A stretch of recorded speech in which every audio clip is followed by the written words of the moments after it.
tuala o fea o taanti ai lau finangalo o oe o le sui tangva tuto atasi lua se fulu lima ia leisi tu lua se fulu ma le lima leisi tu o le monta ua maua ia se ngafa o le fale ua maua so finangalo a o whaafofonga ma tāpua i masila mi yo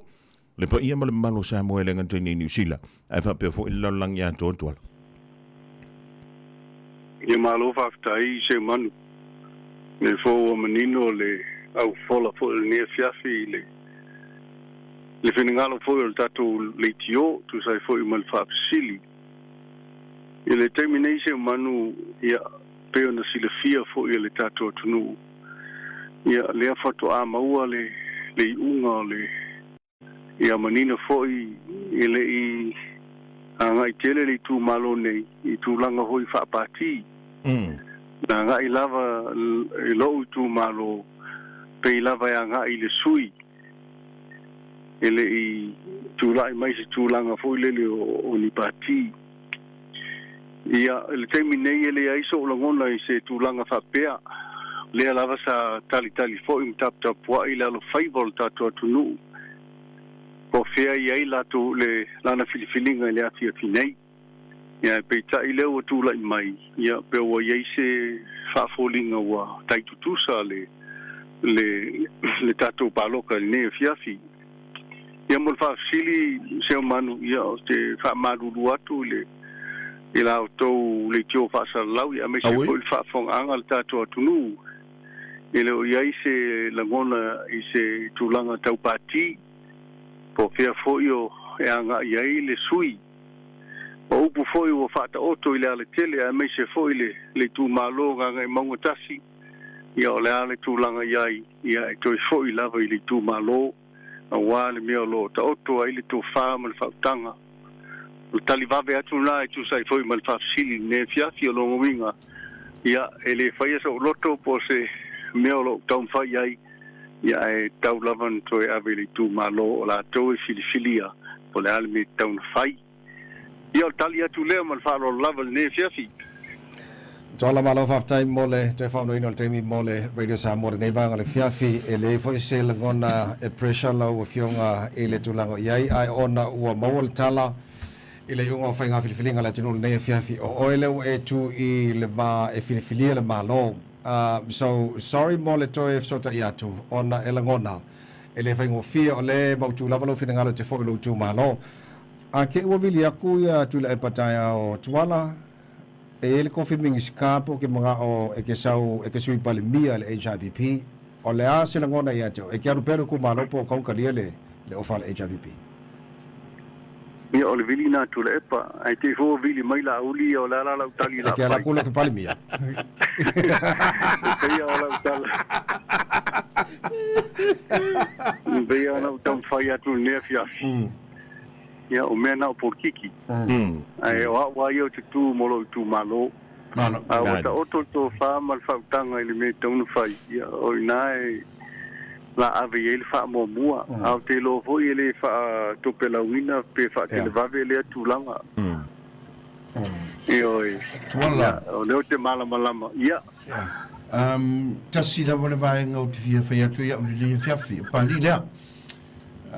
palota mo mo malo se fu palota mo mo na e to mo fai le manuia palota lona lua na e to mo fai le manuia palota lona tolu le nei neu e to mo fai a o lea wa tali mai le tu e to mo fainga se ese nganga ia tu e te fa vai na uma palota lona lua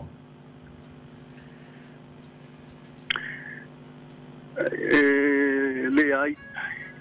ele fai ngo fia tu langa ina wa mai le palota longa lua salo leua lava sila fia foi le tunu tulanga umana yai tulanga foi le matunu ya me se foi fa msinonga tula mai ai olo yai ale nganga e fia tau tua pea ma fa au le miti no le tulanga na ya ele yai se tulanga fa pena sa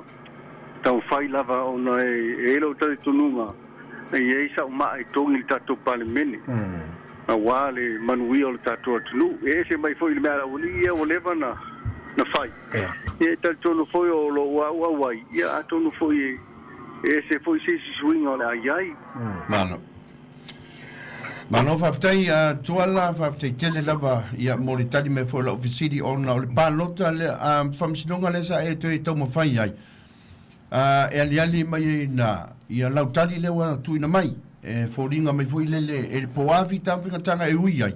E le tau fi ai lo no na we fi fai so sa lo tu malo mele ya. Alo yo faiva po fe la vola yo le fofinga fitfilinga o mamana faftai. Fastai ole tulanga foi po le fasilia le o tu mai le fiasi nei